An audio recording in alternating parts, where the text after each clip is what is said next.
Bonjour à tous, sur cette vidéo, nous allons voir les 12 étapes essentielles pour digitaliser ses formations. Donc ces 12 étapes très importantes pour pouvoir structurer son projet de manière réaliste et vraiment efficace et de mettre toutes les chances de son côté et de gérer aussi le changement au sein de votre organisation, parce que souvent quand vous passez à la formation en ligne, que l'on soit une PME ou un organisme de formation, il y a pas mal de choses à faire pour gérer justement ce changement. Donc on va voir ces 12 étapes une par une. La première étape est de définir bien évidemment les objectifs pédagogiques et financiers. Donc, à qui va s'adresser mes formations en ligne? Quels sont mes apprenants cibles? Quel est leur besoin? Et quelle catégorie de salariés je veux toucher lors de mes formations en ligne?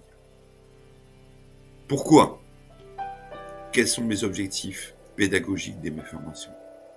Et surtout, comment? Quelle méthode je vais utiliser? De l'hybridation, du 100% e-learning, du micro-learning? Quels moyens humains je vais avoir besoin? Quelles sont mes contraintes de temps? Et est-ce que je peux tout internaliser ou est-ce que j'ai besoin de prestataires externes? La deuxième étape, ça sera d'analyser les ressources disponibles au sein de votre organisme. Qu'est-ce que vous avez comme ressources disponibles? En général, on a souvent des PDF comme support. On a peut-être aussi un peu d'images, un peu de vidéo.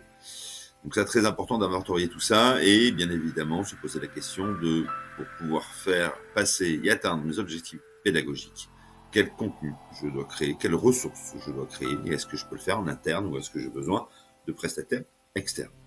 La troisième étape, ça va être d'identifier quels sont les acteurs qui vont pouvoir intervenir, qui vont être donc motivés pour votre digitalisation et identifier bien évidemment tous les freins. Il va falloir aussi déterminer quelles connaissances ont vos collaborateurs pour pouvoir créer des ressources, par exemple, faire du suivi pédagogique. La cinquième étape, ça va être de déterminer quelle formation je vais digitaliser en premier. Alors moi, je vous conseille de prendre une formation plutôt courte au début et d'essayer et de tester et pour avoir des retours. Et bien évidemment, pour essayer, pour tester, il va falloir choisir une plateforme de e-learning qui correspond le mieux à vos besoins. La septième étape sera de déterminer les rôles de chaque partie prenante et de comprendre, bien évidemment, les compétences qu'ils auront besoin d'acquérir en plus via des formations, par exemple, à des outils auteurs. Et de déterminer un prévisionnel, un calendrier prévisionnel avec une deadline où on va planifier le temps de conception.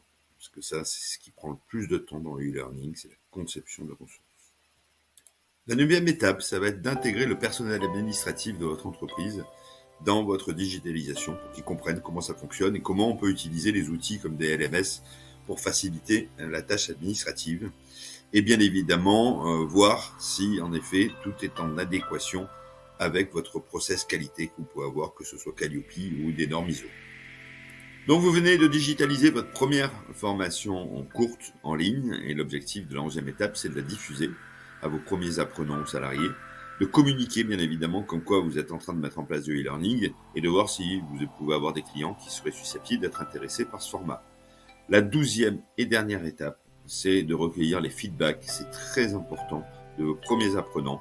Ça va vous permettre justement d'avoir ce retour et de pouvoir améliorer la formation que vous avez déjà mis en place et surtout d'améliorer les prochaines.